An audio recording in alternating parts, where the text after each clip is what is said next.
축복합니다. 축복합니다.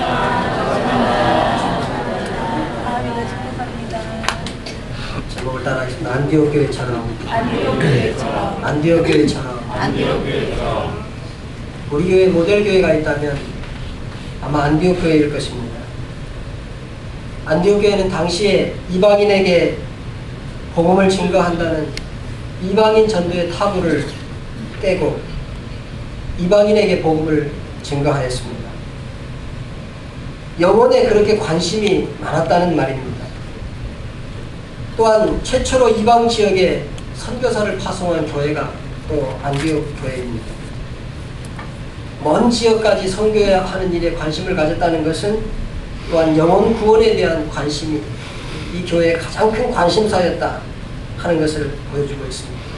그리고 또 복음사역의 중추적인 인물인 바울과 바나바를 선교사로 파송하였고, 그리고 역사상 가장 위대한 선교사라고 할 수 있는 사도 바울을 배출한 교회가 바로 또 안디옥 교회입니다.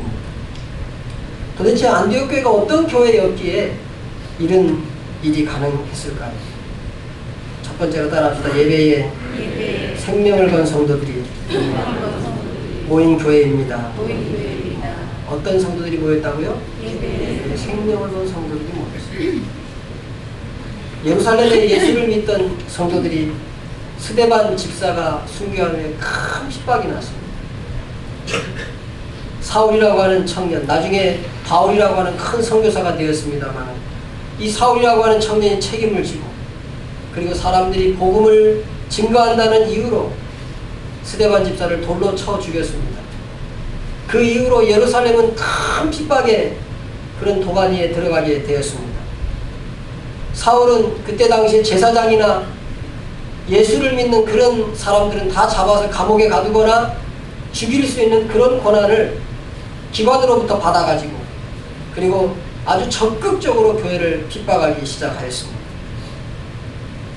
그 결과 예루살렘의 성도들은 마음껏 예배드릴 수 있는 그런 예배의 자유를 잃어버리게 되었습니다. 예루살렘 교회 어떤 성도들은 예배를 드릴 수 없음에도 예루살렘에 머무른 성도들도 있을 것이고, 성경에 기록되지 않았지만 상당수가 믿음을 포기하거나 어떤 경우는 아마 숨어서 예배를 드리는 성도들도 있었을 것이라고 생각이 됩니다. 그런데 성도답게 믿는 그리스도인들 가운데에는 더 이상 예루살렘에 머물 수가 없었습니다. 예배에 대한 갈증 때문에 늘 예배를 그렇게 모여서 드리고 3,000명, 5,000명씩 믿음의 사람들이 돌아오고, 그리고 마음껏 예배 드리던 그 예배의 갈증을 이기지 못한 사람들은 예배를 드릴 수 있는 그런 지역을 찾아서 이사하였습니다. 정말 신앙의 큰 결단이 아닐 수 없습니다. 사실은 목숨을 걸고 예배를 찾아 그렇게 고국을 떠나고 자기의 안정된 생활의 터전을 떠나서 그렇게 이 지역 저 지역으로 가다가 안디옥이라고 하는 지역까지 오게 되었습니다. 정말 여러분들의 신앙 속에서, 여러분의 삶 속에서 내가 한번 예배의 생명을 걸어보아야 되겠다, 이런 마음을 한번 가져보시기를 주님의 이름으로 축원합니다. 예배를 위해서 내 목숨을 걸면, 그런 결단을 하면 하나님의 성령이 여러분을 도우시고 길을 열어 주실 것을 분명합니다. 이 안디옥의 교인들은, 안디옥 교회 교인들은 타국에 와서 안정되지 못했을 것이 분명합니다. 이들이 지금 뭐 직장을 찾아서 파견 근무를 나온 게 아닙니다. 무슨 사업을 이렇게 하려고 그 사업의 아이템을 가지고 어떤 외국에 간 것이 아닙니다. 사실은 고향에 있던 사업의 터전, 안정된 터전, 또 안정된 직장이 있었을지도 모릅니다. 그걸 버리고 예배를 드리기 위해서 지금 안디옥이라고 하는 것을 망명을 했다고 볼 수 있습니다. 이민을 간 것입니다. 그러니 이들이 지금 삶의 터전이 그 턱에 와서 안정되지 못했을 텐데 상당히 부담이 되는 여러 경제 환경 가운데서도 그럼에도 불구하고 이상한 그들은 교회부터 세웠습니다. 그 교회가 안디옥 교회입니다. 아니, 그 안디옥 교회 교인들은 교회를 세우는 것이 그들이 망명을 한 목적이 된 사람들이었습니다. 이들은 예배에 생명을 걸고 살았던 사람이 분명합니다. 예배에 생명을 걸고 있는 성도들이 모였다면 하나님이 그 성도들을 분명히 기뻐하실 것입니다. 그들은 하나님의 큰 일을 감당하도록 하나님이 도우셨을 줄로 믿습니다. 이 안디옥 교회 두 번째 선교의 축복을 체험한 성도들이 모인 교회입니다. 헬라인은 이스라엘과 다른 민족입니다. 그래서 오늘 성경 본문의 20절에 보면 그 중에 구브로와 구레네 몇 사람이 안디옥에 이르러 헬라인에게도 말하여 주 예수를 전파했다고 했습니다. 19절에 보면 19절 중반절부터 보면 흩어진 자들이 베니게와 구브로와 안디옥까지 이르러 유대인에게만 말씀을 전합니다. 유대인에게만 복음을 전하다가 유대인만이 선민이다. 유대인만이 하나님의 백성이다. 그런 생각 때문에 유대인들에게만 복음을 전했는데 안디옥의 교인들이 어떤 교인들이 이제 헬라인 즉 유대인이 아닌 이방인에게도 복음을 증가하기 시작하였다고 했습니다. 그 결과 21절이면 주의 손이 그들과 함께 하시매 그랬습니다.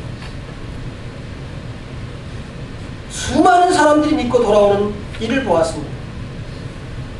이 안디옥교의 교인들은 예배와 선교를 위해서 자기의 생활을 이미 헌신한 사람들이었습니다. 그런데 이렇게 헌신하고 희생하고 자기의 안정된 터전을 버리고 고향을 버리고 그렇게 안디옥으로 왔다.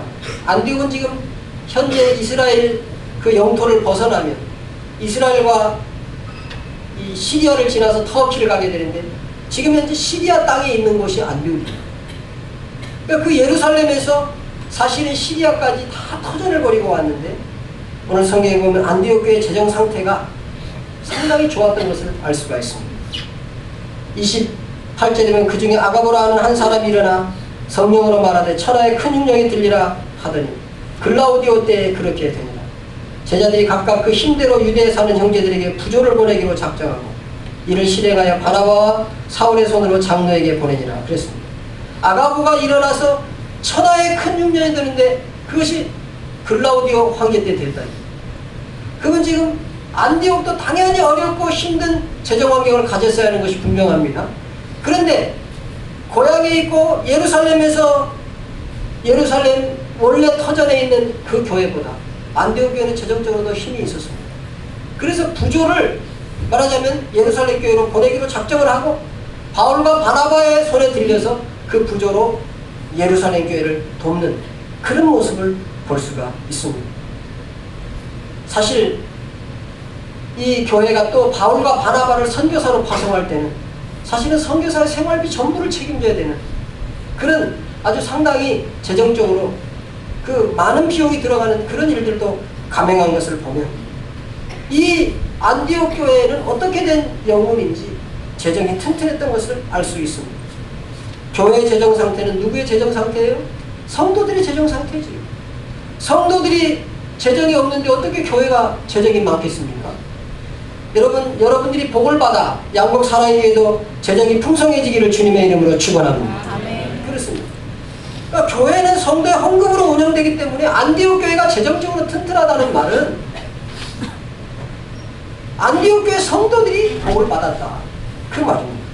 그러니까 안디옥 교회는 영적인 복도 받았지만 물질적인 복도 받은 성도들이 이 교회를 이루어가고 함께했다는 것을 알 수 있습니다.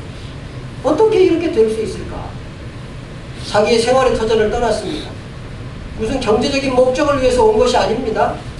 예배를 목적으로 하고 왔습니다. 예배에 목숨을 걸고 예배드리러 왔습니다. 그런데 하나님이 축복하셔서 그렇게 안디옥의 교인들을 미워하게 된 줄 믿기를 주님의 이름으로 축원합니다. 여러분, 미국 동부는 하나님만 섬기기 위해서 온 사람입니다. 저 퓨리탄들이 미국 동부에 와서 정착했을 때 그들은 먼저 하나님의 교회를 짓고 그 다음에 학교를 짓고 그 다음에 자기의 집을 지었습니다. 그런데 서부로 간 사람들은 금을 찾아갔습니다. 금을 찾아 서부로, 금을 찾아 서부, 금을 찾아 서부. 여러분, 그런데 이상하죠?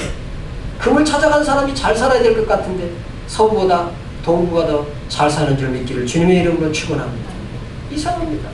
하나님을 찾아서 예배를 찾아갔는데 이들에게 이런 경제적인 복이 왔습니다.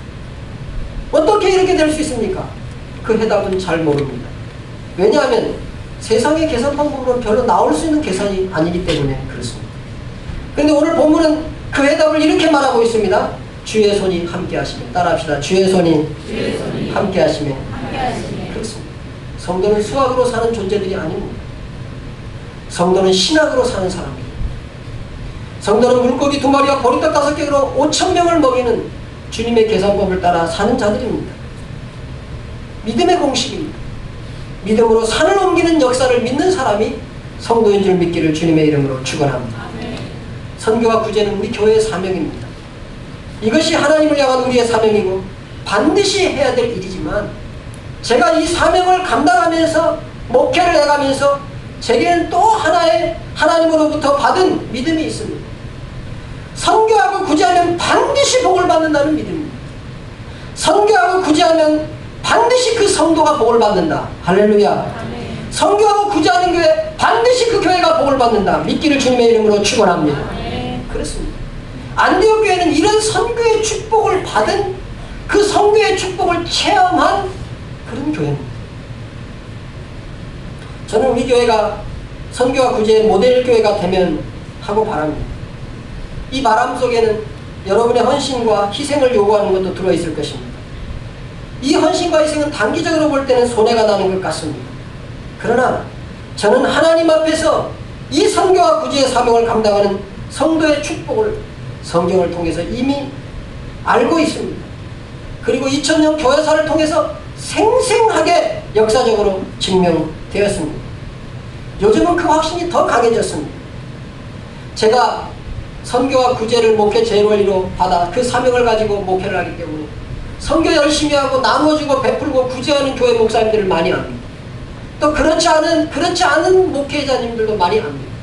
그런데 예외 없이 선교에 힘쓰고 선교에 힘을 쓰는 교회는 힘있게 부흥하더라고요. 할렐루야. 아멘. 할렐루야. 아멘. 그렇습니다. 아주 저는 그것이 제 삶의 체험 속에도 간증 속에도 있고 2000년 기독교 역사를 보아도 있고 예루살렘 교회 다음으로 신약에 세워진 교회 안디옥 교회, 이 교회는 선교의 축복을 체험한 그런 교회였습니다.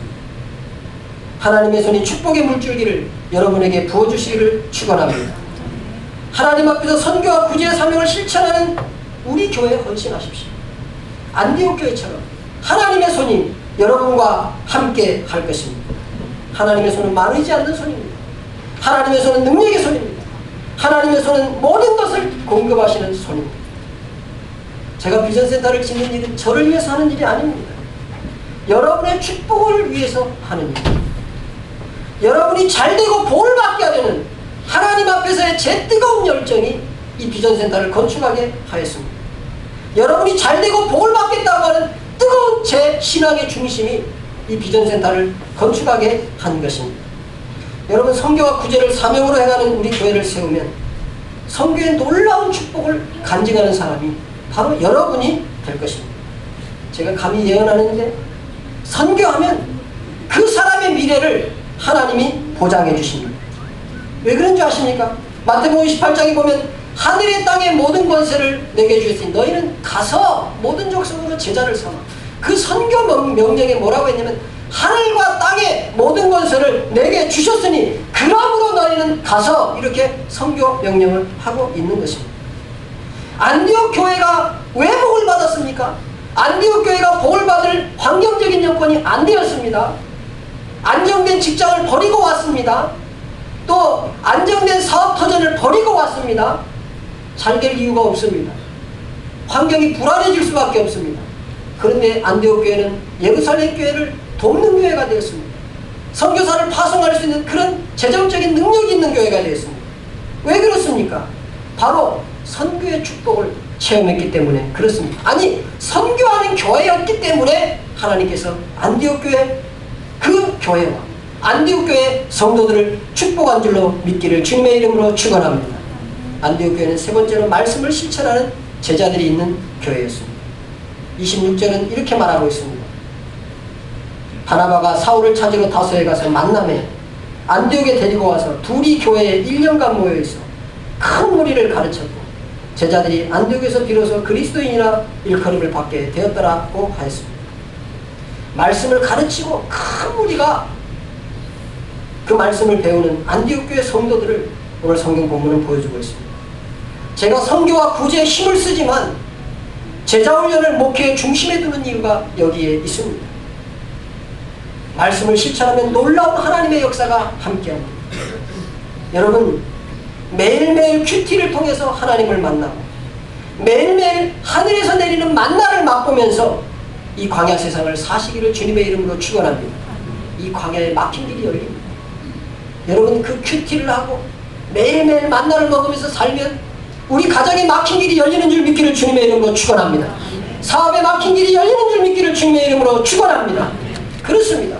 이 안디옥 교회 성도들은 이 하나님이 내리시는 매일매일의 만나를 먹고 매일매일 승리하고 매일매일 기쁘게 살고 매일매일 하나님이 내려주시는 그 평안을 맛보면서 그들이 살았습니다.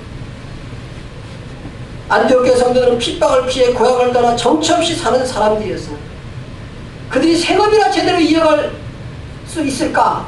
그런 의문을 갖는 그런 환경에 있었으나 안디옥 교회 성도들은 매일매일 하나님의 말씀을 먹었기 때문에 그 말씀을 먹고 나면 말씀 속에 기쁨이 찾아옵니다. 말씀을 먹고 나면 어려워도 그 어려움을 이길 새 힘을 하나님이 공급해 주십니다. 말씀을 먹고 나면 정말 평안할 수 없는데 평안이 찾아오는 거예요. 할렐루야. 그런 모습을 보면서 그 지역 사람들이 이 사람들 그리스도입니다. 그런 이름을 붙여 주었다고 하였습니다.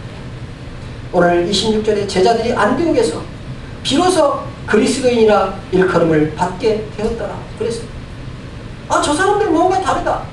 우리는 어려운 거 힘든데 저 사람들은 그 어려움을 너무도 잘 이긴다. 우리는 어려울 때 너무 짜증나고 너무 힘들고 너무 고통스러워서 정말 기쁨이 다 없고 삶의 의욕이 없는데 아니 저 사람들은 그런 환경 속에서도 기쁨이 있다. 우리는 평화가 다 깨지고 우리는 너무 어려울 때는 우리의 마음이 너무 힘들고 어려워서 우울증 걸리고 힘든데 저 사람들 속에는 세상에 없는 기쁨이 있구나. 저 사람들 그리스도인이다. 이렇게 이름을 붙여 주었다는 말입니다. 자신들과 다른 삶, 자신들과는 다른 기쁨, 자신들과는 다른 평안으로 사는 모습을 보았기 때문에 그렇습니다. 평안을 너희에게 주노라. 예수님이 그렇게 말했습니다. 이 평안은 세상이 주는 그런 것과는 다른 그런 평안을 준다고 했습니다. 나를 믿는 자는 그 배에서 생수의 강이 흘러 넘친다고 그렇게 말씀했습니다. 사실은 이 모습은 말씀을 실천하는 제자의 삶 속에 하나님의 역사가 강력하게 일어난 그런 모습이라는 것을 알 수 있습니다. 제가 조금 무리를 하면서 성전을 건축하면서도 제자훈련과 성경을 가르치는 일에 힘쓰는 이유가 바로 이런 데 있는 것입니다. 성경적인 목회라고 하는 것은 하나님의 말씀이 그대로 이루어질 줄로 믿고 선교하면 하나님께서 복을 주시는구나. 그리고 선교하고 말씀을 가르치면 그 말씀 속에 하나님의 축복이 임하고 모든 세상의 어려움과 이 광야라고 하는 세상을 능히 이길 힘이 말씀 속에서 나오는구나. 그걸 믿고 말씀을 가르치는 것입니다. 저는 여러분들이 세상이라고 하는 어려움을 어떻게 이기는지 잘 알지 못합니다. 그러나 제가 확실히 믿는 것은 하나님의 말씀을 여러분에게 가르치고 하나님의 말씀이 여러분 속에 들어가면 세상을 이길 힘은 하나님께서 공급해 주신다는 것을 확신하고 있습니다. 여러분도 믿기를 주님의 이름으로 축원합니다. 제가 이것이 제자훈련을 하고 말씀 목회를 하는 중대한 이유입니다. 저는 안디옥 교회처럼 여러분이 그렇게 복받기를 뜨겁게 소원하기 때문에 저는 제자훈련에 힘쓰고 교리대학을 하고 성경대학을 하고 그런 여러분을 축복의 사람이 되고자 하는 열정으로 일들을 하는 것입니다. 여러분 제자훈련을 통해 축복의 사람이 될 것입니다. 우리 교회가 축복받은 교회가 될 것입니다. 여러분은 축복의 사람이 될 것입니다. 저는 축복받은 목회자가 될 것입니다. 할렐루야. 성도 여러분, 안디옥 교회는 세계 선교에 있어서 모델이 되는 교회입니다. 지금은 환난 시대가 아닙니다. 안디옥 교회는 그 환난 중에도 그 환난이 있는 기간 중에도 선교하다가 축복을 받았습니다. 근데 지금은 환난 시대가 아니고 여러분 예배드린다고 누가 잡아갑니까? 예배드린다고 감옥에 가둡니까? 예배드린다고 경찰 출동합니까? 안 합니다. 이런 이런 시대에 선교 시대입니다. 핍박 시대가 아니고 선교 시대입니다. 우리가 안디옥 교회처럼 나누고 베푸는 일에 눈이 열리면 하나님이 반드시 복을 부어주십니다. 믿기를 축원합니다. 말씀드리지만 복을 받으려고 선교하는 것은 아닙니다. 그러나 선교를 하다 보면 하나님께서 복을 주시는 거예요. 여러분이 선교 시대에 선교하는 교회를 만났다는 것이 축복인 줄로 믿고 감사하기를 주님의 이름으로 축원합니다. 왜냐하면 선교의 축복이 예비된 자리가 이 자리입니다. 따라합시다. 선교의 축복이 예비된 자리가 양곡 사랑의 교회다. 선교의 축복이 예비된 자리가 양곡 사랑의 교회다. 할렐루야. 여러분 시대마다 사업의 트렌드가 있잖아요. 그것처럼 시대마다 축복의 통로가 있어요. 그 축복의 통로가 바로 선교와 구제입니다. 이 시대는 선교 시대이기 때문에 더욱 그렇습니다. 우리가 지금은 연약하지만 반드시 안디옥 교회와 같이 선교와 구제의 모델 교회가 될 것을 믿고 기도하십시다. 그리고 선교와 구제를 사명으로 받은 우리 교회를 세우십시다. 예배에 생명을 걸고 선교와 구제에 헌신하다가 축복을 체험하고 주님의 제자가 되는 놀라운 축복이 안디옥 교회에 있었던 그 축복이 우리 양곡 사랑의 교회와 여러분에게도 함께하기를 주님의 이름으로 축원합니다. 인생은 생존 인생이 있고 비전 인생이 있습니다. 생존 인생은 자기 먹고 살고 자기 배부름을 위해서 사는 인생입니다. 비전 인생은 나누고 베푸는 인생입니다. 여러분, 이 비전 인생이라고 하는 나눔과 베푸는 삶의 중심에는 실상 선교와 구제라고 하는 큰 기둥이 그 안에 들어있는 것입니다. 성도는 생존 인생이 되면 안 됩니다. 나 잘 먹고 잘 살라고 살면 안 된다 이 말입니다. 성도는 비전 인생이 되어야 됩니다. 그래서 나눠야 됩니다. 베풀어야 됩니다. 세계를 먹이는 꿈을 가져야 됩니다. 따라합시다. 양곡 사랑의 교회는 세계를 먹이는 교회가 될 것입니다. 나는 나 혼자 먹고 사는 것이 아니라 손들도 좀 해봐요. 나는 나 혼자 먹고 사는 것이 아니라 세계를 먹이면서 살 것이다. 여러분, 세계를 먹일 사람이 어떻게 자기도 못 먹겠어요? 자기 먹을 게 있고 넘치니까 남에게 베푸는 줄 믿기를 바랍니다. 지금 없으면 없을지라도 그 가운데 베풀다 보면 하나님께서 그 그릇을 채워주실 줄 믿습니다. 채워주실 줄 믿습니다. 그러므로 성도는 생존 인생 되면 안 됩니다. 성도는 비전 인생 되어야 합니다. 그래서 선교의 삶, 안디옥 교회 성도 같은 삶은 복이 있는 것입니다. 귀 있는 자는 성령이 교회들에게 하시는 말씀을 듣기를 바랍니다. 이 시간에 잠시 눈을 감고 하나님, 안디옥 교회처럼 하나님 예배의 생명을 걸게 하옵소서. 내가 선교의 축복을 체험하고 그 체험을 간직하는 성도가 되게 주시옵소서. 말씀으로 이 세상을 능히 이기는 예수님의 제자, 말씀의 제자가 되도록 나를 붙들어 달라고 이 시간에 잠시 기도하고 그리고 하나님 앞에 영광을 드리겠습니다. 하나님 아버지, 오늘 안디옥 교회처럼 안디옥 교회 성도들처럼 복을 받기를 원합니다. 하나님 아버지, 예배의 생명을 보냈습니다. 이들이 하나님 축복해 주셨습니다. 선교할 때 선교의 축복을 체험했습니다. 하나님, 말씀의 제자가 될 때 세상을 능히 이기고 세상이 줄 수 없는 평화, 세상이 줄 수 없는 기쁨, 세상이 줄 수 없는 세상에 줄 수 없는 능력을 가지고 승리하였습니다. 전능하신